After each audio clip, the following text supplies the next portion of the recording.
In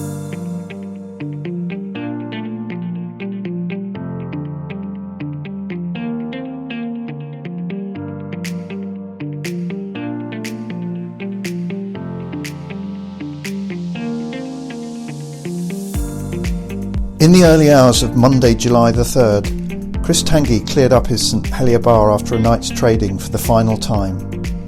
After 14 years of operating Tanguys in Mulcaster Street and more than 4 decades working in the island's hospitality industry, Chris had called last orders. In this episode of Bailiwick Podcasts, I, Tom Innes, sit down to talk to the DJ who has been one of the most colourful figures in the hospitality industry since his first job at what is now the Splash at St Juan in the late 1970s. We discuss the heyday of the island nightlife scene in the 80s and 90s, the perils of the Sunday dancing law, and the recent challenges facing the sector that have left Chris fearful for its future. Chris, it's great to see you. Thanks for coming in. For those who can't see you like I can, you're sat here in one of your trademark colourful shirts, the classic Tanguy style that many people will know. And I'm looking at you and thinking, has it always been a bit of flamboyance? Was there ever any danger that you might have been wearing a grey suit and working in accountancy, something like that? Did that life path ever come before you? Somehow, no, I don't think so, Tom. I've always loved fashion, and I suppose, in the years I've always liked to be colourful. I love colour. My late father, Doug Tanguy, who was a bit of a legend in his own time, always wore, shall we say, flamboyant outfits, and even till the day he died at 95, he was still playing at the Sombrellas Bay Hotel and tying his own bow ties. Obviously, for me, slightly tricky with one arm, so I didn't follow suit. But there you go. No, I've always loved a bit of colour and flamboyance, Tom. Brilliant. And you mentioned your dad, and we talked just before about being born in the island in 1960, being away until your teens. So I was going to sort of come back to that point in 1977 when you moved back to the island from South Africa. That seems a sort of appropriate point to pick up the tale. Well, yes, having been brought up in South Africa from the age of 6. I was brought up, my love was rugby, and still is to this day. And when we came back in January 1977, I left the wonderful summer of late 76 in South Africa to come back to a miserable, grisly January winter in Jersey. We drove off the ferry. And I said to my father, "What have you brought me back to?" It was awful. I'd left all my friends, all my school friends, and the life I'd known for 11 years. All my formative years, my main schooling was done in Cape Town. And anyway, John Grady, who is such a wonderful person and a stalwart of Jersey Rugby Club, was a friend of my dad's, and Dad rang John and said, "Look, we've just come back from South Africa, and I've got my son who's not a bad rugby player, and he'd like to join the rugby club." And that's how that started. And I was only 17 and played quite. In those days, we used to have a lot of visiting sides, as you remember. Well, you weren't here, Tom, in those days, but crumbs, we used to have, 6, 7 teams coming over from the UK, and we had a first, second, third, fourth team, I think, in those days. Plus, you had Banks and Helier, blah blah blah, and I was scouted by somebody from so long ago, but one of the visiting teams said, "This guy's not bad. He's actually pretty damn good." And it went as far as to me looking towards an England youth trial. I was a fullback. My hero was JPR Williams. And unfortunately, the rugby career came to a shuddering halt when I had my motorbike accident on Sunday, June the 19th, Father's Day of all days. Funny enough, I'd been out with the rugby boys, and I was heading off to St Mary's to see my then girlfriend, and didn't get too far down the road, or heading from St Peter's on the way to St Mary's, and it was not a very pleasant evening. It was drizzling, and the roads were probably unsafe for a motorbike, but I don't quite know what happened. But on a corner, I hit this car head on and landed up in hospital. And after a couple of days, gangrene set in and they had to amputate my right arm. So that was the end of my cricketing, rugby and not sporting life, because I then took up golf at a later stage. So it was not a happy homecoming to Jersey after, being away for, 15 years? No, you could say that. Gosh.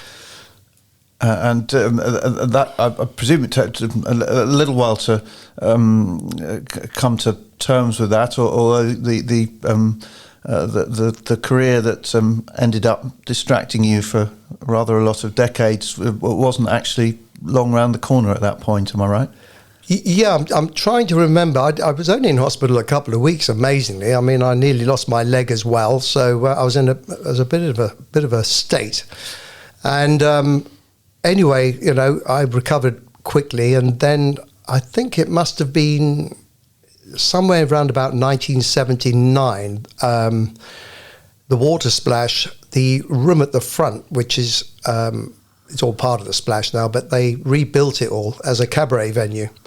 And it was called the Inn for the Night. And Harry Swanson, the then owner, who was, funny enough, another friend of my dad's, my dad gave Harry a ring and said, look, my son's been involved in this horrendous accident. He's made a good recovery.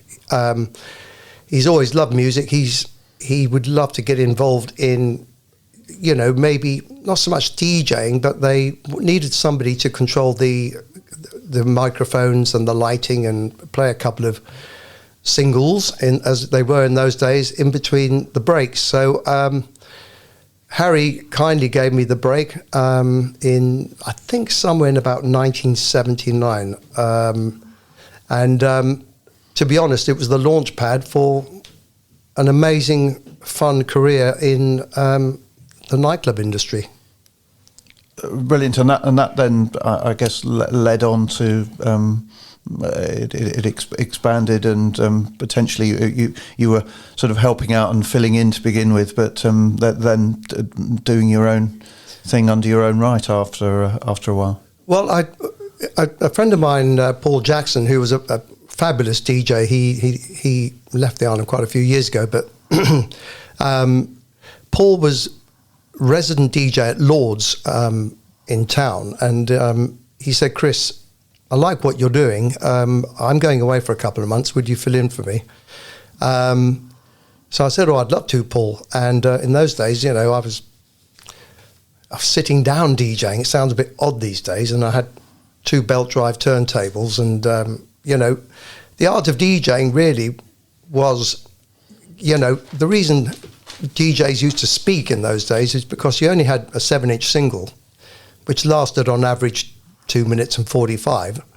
So you didn't have a lot of time to think. So you had to, flick through your box of singles, put that one on, and then chat in between.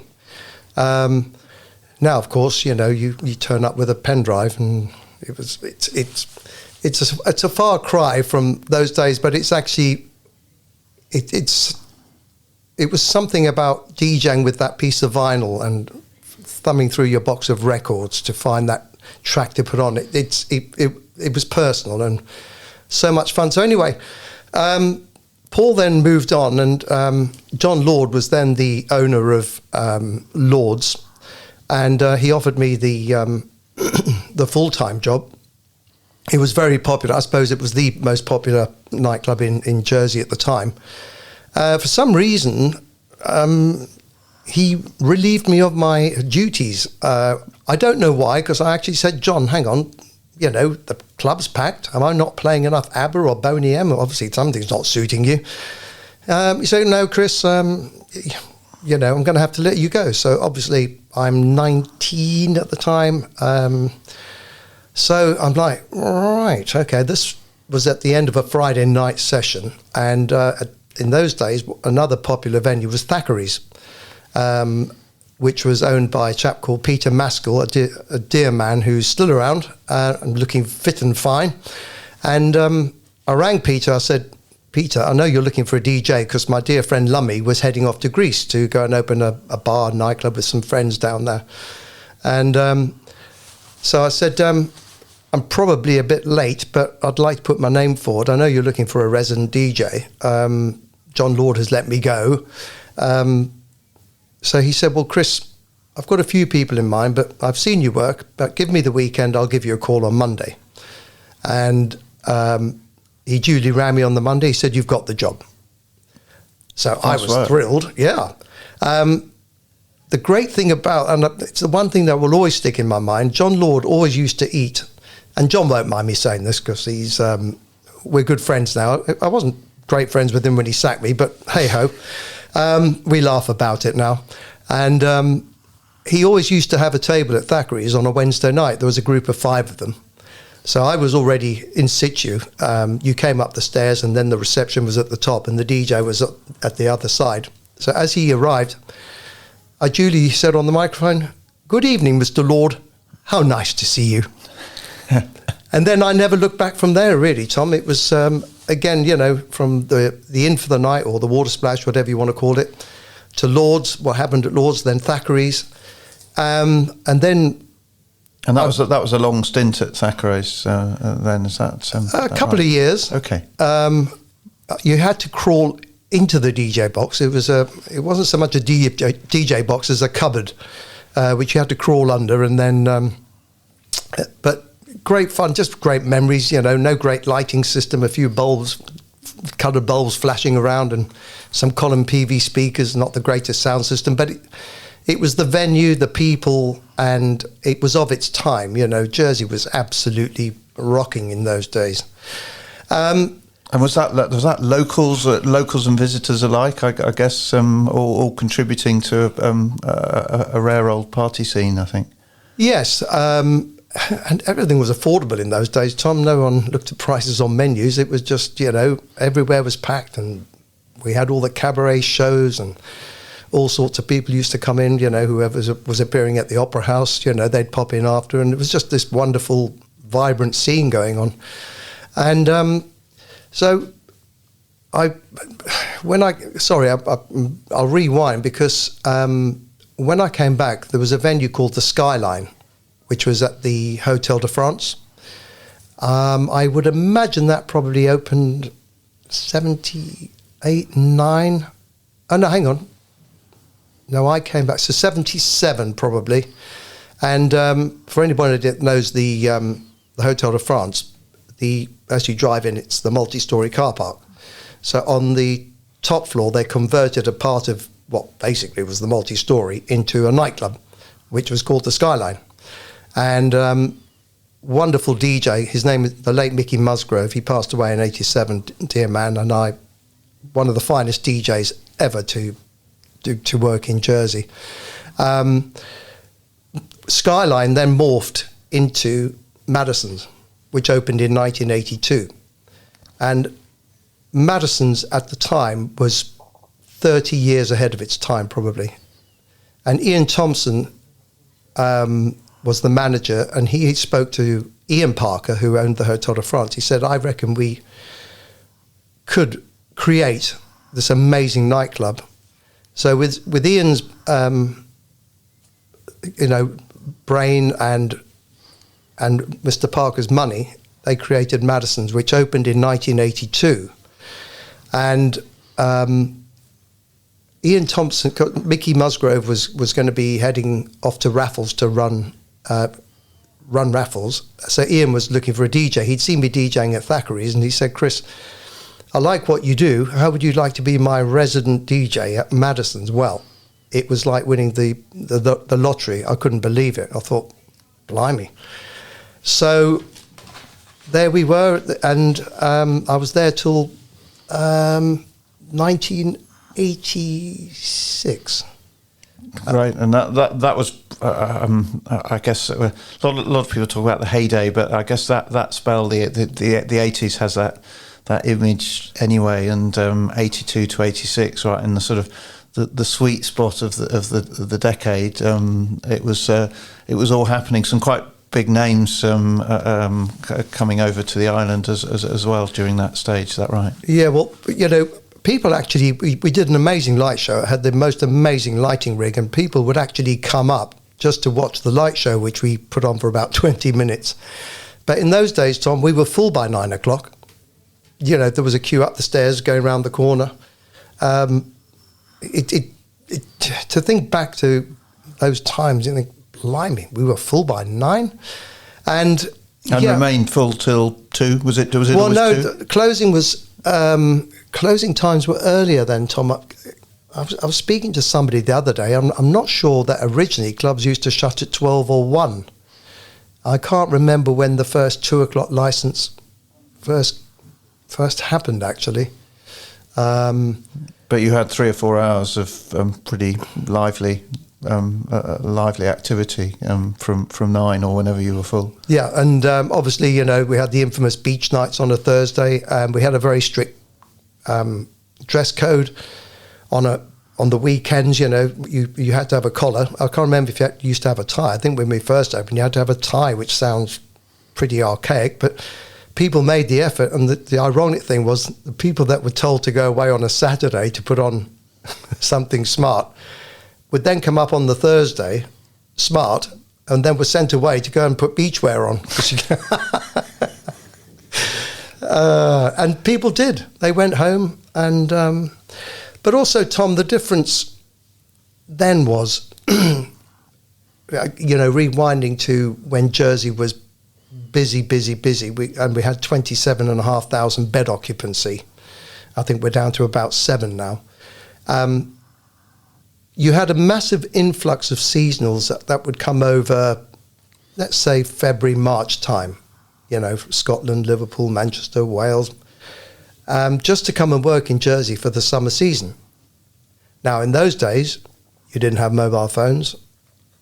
And if you had a TV, you were lucky, because you could rent them in those days from Rediffusion. But all you had was a dodgy set-top aerial and I think a dial, trying to get one of 3 channels. So nobody stayed in. Why would you? And so people were out 7 nights of the week, and town was bustling. And the other thing was, alcohol and cigarettes were half the price, or probably less than half the price of the UK then. So combine all these things, Jersey was this vibrant, wonderful place, 7 nights a week. No one ever stayed in. And, the other thing was, you didn't have somebody texting you saying, "Where are you?" You knew that your buddies would be either in that pub, or a nightclub. You just found them. Now, why didn't you answer my text a zillion minutes ago? I'm like, well, because I didn't, So very different times, Tom. It was... And you mentioned 7 nights a week. I was going to pick you up on that, because just politely, because there was one night of the week that was a little bit different, and may have caused a few furrows on your brow over the years. I'm talking about Sundays, of course. So what were the sort of features of that made Sundays different for somebody in your line of work? Well, the infamous Thackeray Sunday nights, where you couldn't dance on a Sunday, and I thought, well, I need to get Sunday nights busy. So you had to provide food. So there was an entrance charge. I think it was £3.50, and you got burger and chips in a basket, or chicken and chips in a basket. Most people didn't eat. They just threw it in the bin, which sounds awful now, but they were just happy to get in. And as the licensee manager, I thought, right, okay, well, let's just see if we can get away with allowing people to dance on a Sunday, which we did for quite a long time, until we got caught. And I remember having to go to the magistrates' court in Seal Street, the accused, this huge crime against the state. And yes, well, I got relieved of my duties, which was very upsetting. That was 1989. And but in many ways, Tom, it sort of made headline news, and people going, well, this is ridiculous. Why shouldn't you be able to dance on a Sunday? So out of bad came good in many ways, I suppose, and people still talk about it now because it was just the most fantastic scene going on a Sunday night at Thackeray's. There was some people made their own sorts of protests by sitting on the floor and things like that. Is that right? As part of that? No, Thackeray's was a very, very special time. 86 to 89 I ran it, and we had all sorts of I don't know, Gary Newman, he was living here for a while. He used to pop in with his girlfriend or wife at the time. Then we had Frankie Goes to Hollywood. I don't know what they were doing in Jersey, but they decided to. We had to get everybody out, but this was Frankie Goes to Hollywood at the height of their fame, and they decided to sort of sit in the middle of the dance floor and protest that no, we're not going, and so we had to use a bit of force to eject them. Iron Maiden popped in.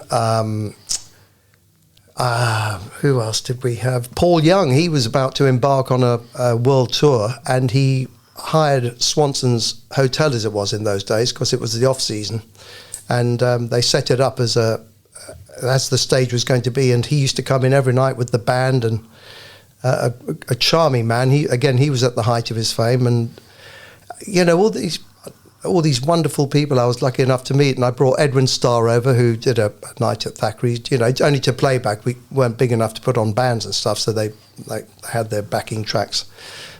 George McRae, Rock Your Baby. Unfortunately, when I picked George up from the airport, I think he had too much of something, and when he went on stage, I think he sung Rock Your Baby 4 times, only because I think he'd forgotten the rest of his set.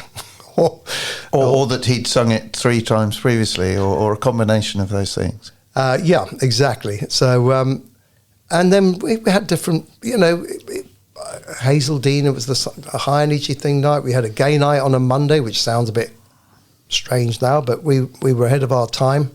On a Monday night, Tom, you couldn't move, and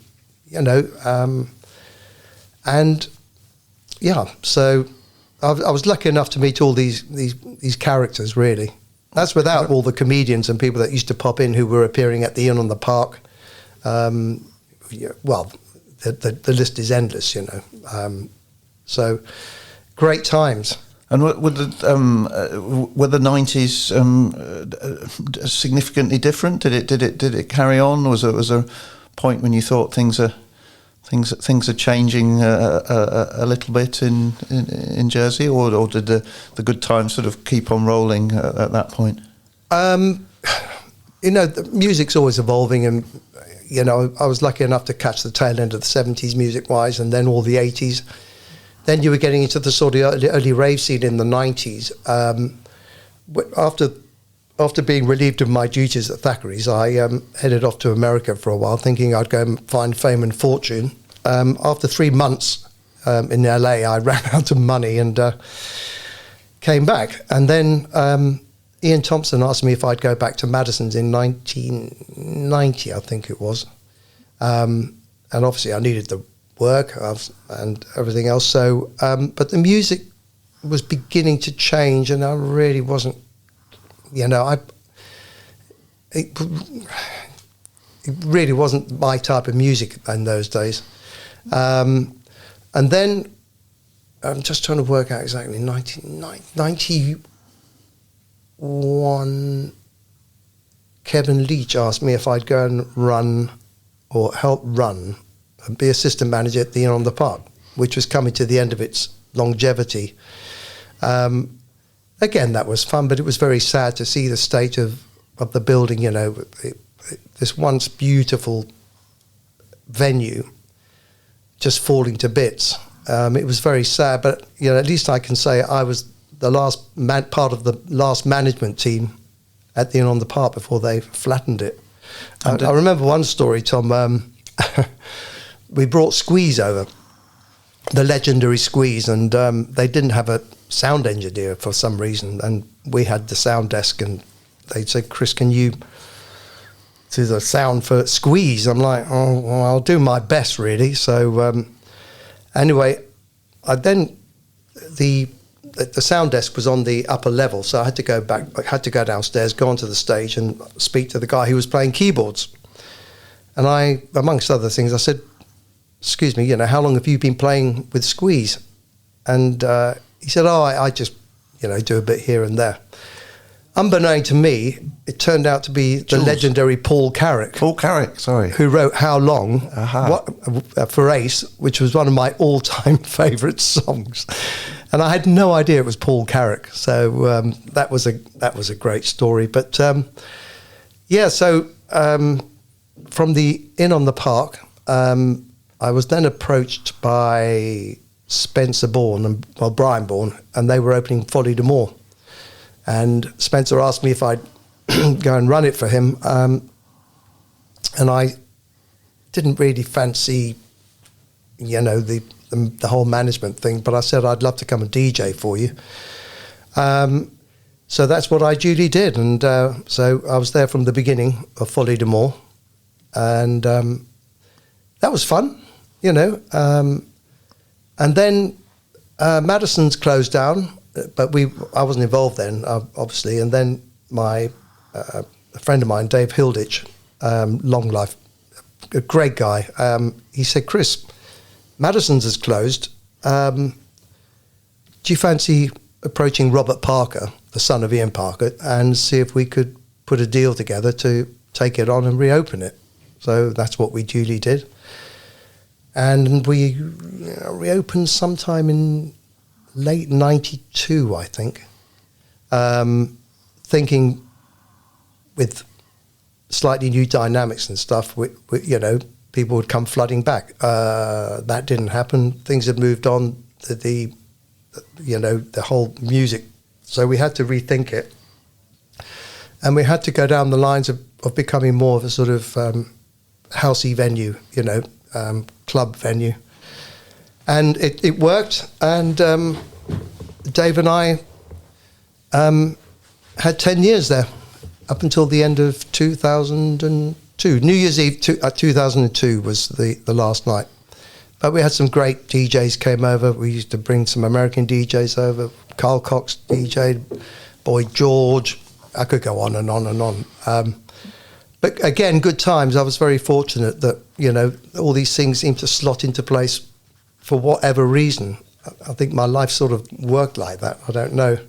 And had there been a thought at that stage about getting your own place? Had that ever been on the radar, or was that something that you started to sort of think about? You mentioned about not being keen on management before. Is that did you gradually sort of change your thought process on that? I've never really been very good at working for people. I'm fairly outspoken, and so I like to be in control of my own destiny, I think.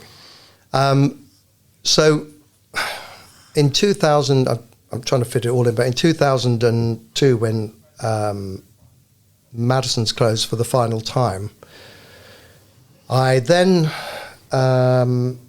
just trying to remember, Martin Sayers, who owned the legendary Havana Club, approached me and he says, "Chris, what are you doing?" And he gave me I'd been through a bit of a tough time, as we all do in life, with the collapse of my marriage and things like that. And so I wasn't in a very good place, but bless Martin, who's a dear friend, and he gave me this opportunity to go and run Havana, be it for a short time. I think I was only there for about a year, but it got my confidence back, because I took a bit of a kicking here and there, but that's life, that's what happens. And I had a wonderful year with Martin, and I have to thank him for seeing the potential in me, and I really enjoyed my time there. And then I got approached by Penny Dawkins, who was head of the managed estate for the Liberation Group, and she said, "Chris, would you come and run Fridays?" So off the journey then continued. So I left Havana and I ran Fridays, which is now the Halkett, between 2005 and 2009. That's right, 4 years. That was fun-filled as well. Great fun. And then as I was heading towards 50, and I think I sort of done my time at Fridays, and the brewery, well, let's say my services were no longer required, but they had no reason to get rid of me. So they moved me to the then Corinthian, which, talk about chalk and cheese. I mean, the Corinthian was a pretty rough old pub that I think when it first opened as one of the first sports theme bars in Jersey. It was absolutely beautiful, all the memorabilia and stuff. But unfortunately, it had been allowed to go to rack and ruin. But they said, Chris, will you go and run that? Well, hello. My loud shirts didn't quite fit the working man's boozer, Tom, Anyway, so it was at the time that the brewery were offering tenancies. And Penny said, look, Chris, are you interested? We've got some here, some there. I said, well, if I take one, it's got to be down the Weybridge end of town. That's because town had moved, the pubs, bars and everything was all moving that direction. So she said, would you be interested in the Corinthian? I went, I'm not sure.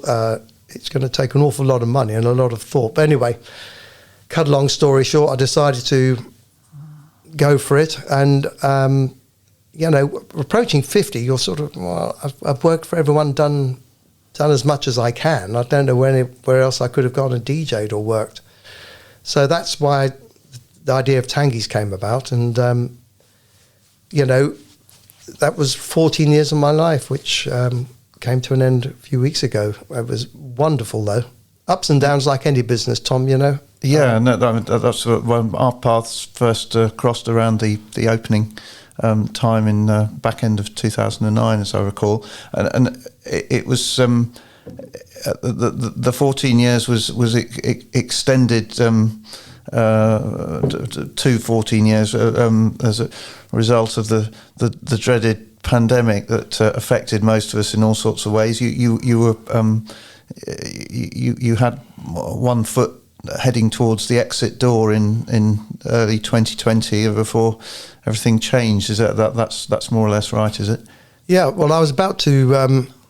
We had a purchaser and we were about to sign, and then you're quite right. The dreaded COVID arrived and scuppered the deal, and then we all had to suffer and endure this awful pandemic. But to be honest, somehow we came out of it on the right side financially. I don't quite know how, and I really enjoyed it, Tom. Because it was because everyone had to be seated. And it was just, there seemed to be a level playing field for everywhere, and people would ring up, maybe book a table, then, okay, it was a bit annoying asking people please to put a mask on, and then they couldn't find it. And but I actually enjoyed probably that time more than any. It was, you could sit at a table, talk to people. People were nicer.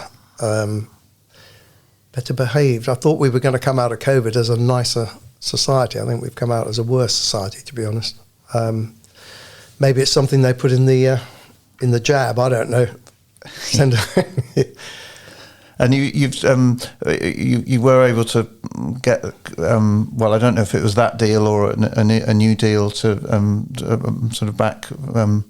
To with a view to running, and having spoken to you quite a bit over this year, it seemed to sometimes was moving at a frustratingly slow pace, and I guess you were ready to exit, but equally you had to carry on, and you were I know that you weren't a sort of hands-off owner-manager who popped in every now and then. You yourself and Kath were there throughout, doing everything that needed to be done. It wasn't a question of just clicking your fingers and staff doing it. You were doing it yourselves. Yeah, well, I think when we first opened in September 2009, I had a wonderful manager, S. Tracy, who was over from London, and but the scene then was, the town was busy, Tom. and we were very busy, thank goodness, because I invested a lot of money, and the takings were great. So I was able to pay my loans off over 5 years. That was at the time, because the Royal Yacht opened in 07, we opened in 09, and Mimosa Quayside opened in 11. So you had these 2 years in between all these great places opening. Let's be saying mine was a great place, a bit full of myself there, Tom. But fair enough. You don't come in here in your loud shirt and start being all modest and coy about things. And but town was busy, Tom. And so I could afford to have a manageress. I could afford extra staff. I could afford cleaners and all these sort of luxuries. But with all the other venues opening, you're not the new guy on the block for very long. And there's nothing wrong with your venue, but people get bored. So they vote with their feet. And we are, a static community. And it's the same people who are going out weekend. It's the same people that might be going out, that might not be going out. It's not as if we're in the UK where people drive from here, there, wherever. We've got to a stage at the moment where the nighttime economy, I think, is in a bad position. And it's not going to get any better, really. I mean, we can lead on to that, but I think I lost the question you asked me in the first place, though. Well, I think that was the direction I was certainly looking to go about the nighttime economy. It is different now. All the evidence is that a town is rarely as busy as it was, and that there are still plenty of venues competing for fewer customers and not doing that well. Is it an inevitable and inexorable direction that it's going? What can be done? Because there are plenty of people who remember the busy times. And was that some sort of magic formula that's been lost forever, or can we go the steps that could be taken to get it back? No, I don't think the nighttime economy will ever come back. I think it's become too expensive. There's so many factors. You've got it's all down to cost, but people have got. Again, if I rewind back to a time when people didn't stay in because they didn't have a 50-inch plasma on the wall, you've always had bedsit land, but basically you might have your smallest flat in town, but the odds are you'll have a 50-inch plasma on the wall with all your streaming services, and you don't really need to go to the cinema anymore. It's lovely to go to the cinema and to watch a feature film on the big screen, but that's not affordable for a lot of people now. So more and more people are staying in. They've got their entertainment at home. A lot of people I know from friends of mine who are all sort of building their own little bars at home, sourcing their alcohol from wherever. If you factor in your taxi fares, the cost of drink, the whole thing, it's just the death knell for the industry, Tom, really. Yeah, and that's I suppose it's especially the original purpose. I'm sure you witnessed a fair bit of this going on when you were behind the decks of the people going out and meeting new partners and everything, which of course you're not going to do if you're having a little soiree at your bar that you've built at home. Is that not enough of an engine to drive the nighttime economy anymore? It seems maybe it isn't. Not really, no. What is strange is when you go out these days. The old days, I never saw anyone looking at the prices on a menu. You'd go out and just pay it. You actually see people studying the menu now and going, how much?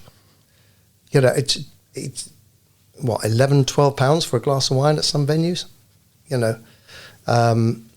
And this all stems back, Tom, going back to not this government so much, but previous governments over the last 20, 30 years levying too much duty on alcohol, thinking it was going to be the cure to stopping people drinking. Well, it doesn't matter how much duty you put on, people always drink, Tom. But the problem is they don't go out and drink now, they drink at home, which brings its other problems. And I don't think the breweries help themselves either. You know, certainly for me as a tenant, you've got this archaic tie-in, which you'll remember, Tom, when you worked for Theme with pubs and stuff. You know, okay, you take on one of the brewery's buildings. They say, well, you're getting an affordable rent because you can sublet some of the flats and stuff, but we're going to levy a price on your alcohol. So whereas somebody will be paying £150 for a keg because they're not tied into the brewery, I'll be paying £270 for the same thing. Now, this whole tie-in is archaic. It needs to be addressed. But I don't think the breweries help their tenants. I don't think they help themselves either. I know Randall's, they've got, you know, businesses to run, but so have we. And my angle on this is we should be trying to get people back into the pubs. Well, that is not going to happen if you just constantly increase prices. But we can't put prices down now, Tom. So the damage is done. We can't go backwards, can we? You know, it's no, and I guess that does that leave you? I'm sure there are regrets at leaving the industry, but does it also leave you thinking, well, I'm glad to have got out now. The time was right. Well, rewinding to a couple of questions ago, you know, yes, Kath and I were there 5 nights a week at 63 years of age, and getting home at half 4 in the morning because we didn't shut till 2:30. So it was a combination of not really enjoying it anymore, the late night, not enough sleep, and to give somebody else an opportunity to, I think if I'd kept it, Tom, I'd have had to reinvent it. And at 63, I was shot. I just didn't want to do it anymore. So I found a new buyer who's already successful on the other side of town. And I'm sure he won't mind me mentioning his name, Zhao, who's got St. James's Wine Bar, who's bought the business of me, and he's got great ideas. And his aim is to go more along the lines of opening in the day, going back to the days of when it was the Corinthian, an all-time day operation, but also keeping the late night license. So I think he's going to go for live music and stuff.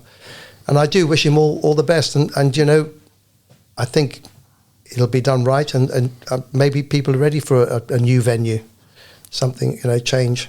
No, sure, and the 4:30 finishes definitely will be off your agenda now. I'm sure there's plenty of other stuff that you'll be doing. In writing the original piece in the paper, I was, I think, initially referred to former DJ, and then I thought, no, that's not accurate. You're not former DJ. I saw you playing tunes at the rugby club and the big promotion party in April, only a couple of months ago, and I was thinking, no, I think I amended that before it went to press.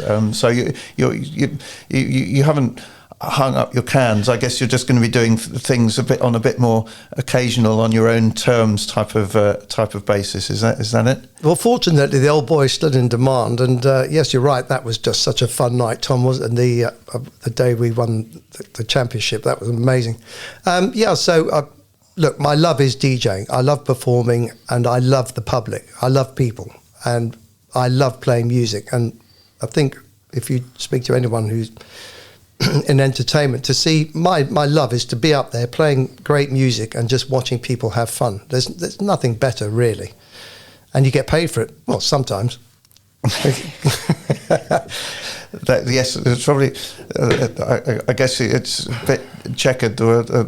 You probably developed an idea of when people were booking you of the ones who the check really was in the post, and the ones who it was more in inverted commas, I suppose.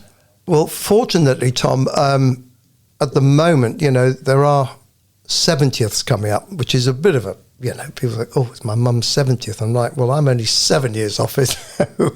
I don't think I'm going to just, go out and do events here and there and keep my finger in. But we are planning on moving away from the island. I think it's time. I've been back 46 years, and Jersey will always be my home, Tom, but I'm fairly distraught with the way this island, I don't want to get too political, but things always change, but I just don't think that things have changed for the better. I really don't. And I don't want these stories are for another day, but it worries me that more and more people are leaving, and what we've done with the waterfront. I mean, it's a disaster zone. We had an opportunity to build a wonderful waterfront, then we're stuck with something pretty nasty.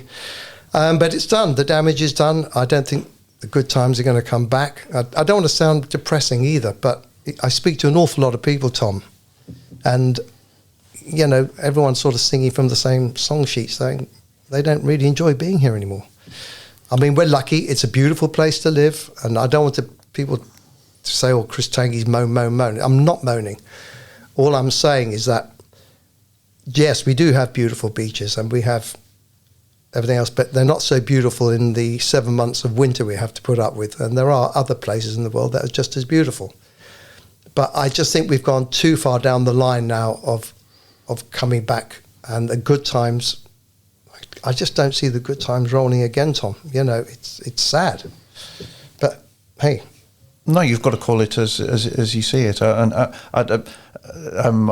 certainly wasn't looking to turn it political. I probably do need to touch on you had a dabble with politics in 2022. Was that a sort of brief moment of thinking I can make a difference here and everything, and could you if the voters had responded, or do you look back on that and think, well, I don't know if it was really for me? I think I dodged a bullet. No, the problem is, as a sole voice, you can't make a change. There's things I'd like to change, but you have to have a nucleus of people around you. And having spoken to friends, I know most of the people in government, I think one way or the other, and they've kind of said, Chris, I think you were lucky. In some ways, I'd have liked to have got in just to see the mechanics of government and how it works, because I think it's very difficult until you're on the inside. You really understand how it all operates.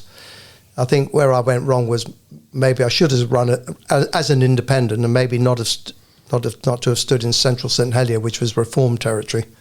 But I enjoyed it, Tom. It was certainly an eye opener and a good learning curve.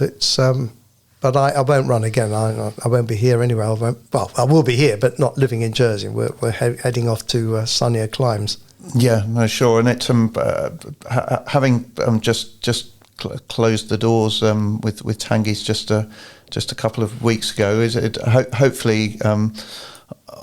Your comments on the nighttime economy and the current state of play notwithstanding, I hope there's also a big part of your memory bank that of some really fun times. I know people say if you were there in whatever decade it was and you can remember it, you weren't really there, and maybe memories are a bit fuzzy in some respects, and maybe that's a good thing that not everything was captured on camera phones and everything in those days. But I'm just talking to you, and the glint in your eye and the smile about it, sense that was a pretty special time for the island, and you were you were one of the engines of that, and hopefully it'll keep you warm in your retirement, even when you are in somewhere warmer than Jersey, and you're sort of proud to have played a part in all that, of people having such a good time when they were going out in the 80s and 90s. Well, I think for me, if I can just thank everyone who's supported me and been part of my journey for the last 46 years, it's been an absolute blast. And I'm sure, in all the places I worked, there's relationships, marriages, and all been formed. Normally these things all happen, don't they? Not all in a nightclub, but generally, that's where you went out to meet your beloved, or hope to meet your beloved.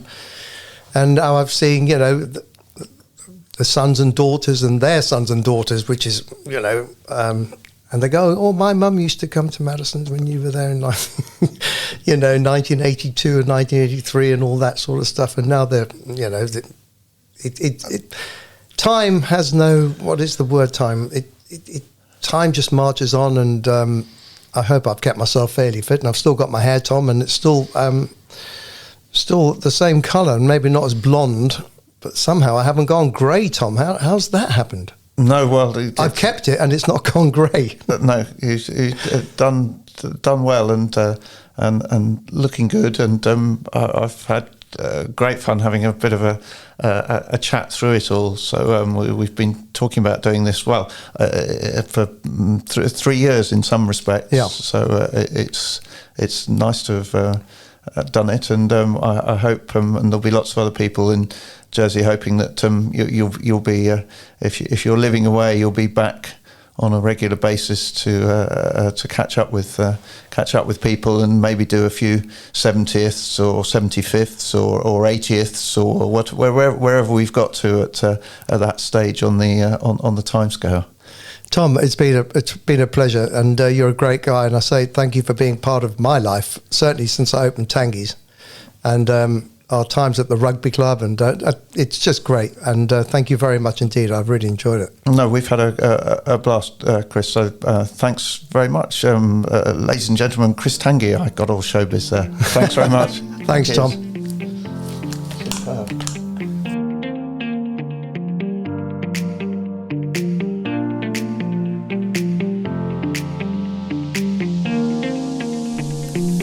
Thank you to Chris for coming to speak to us.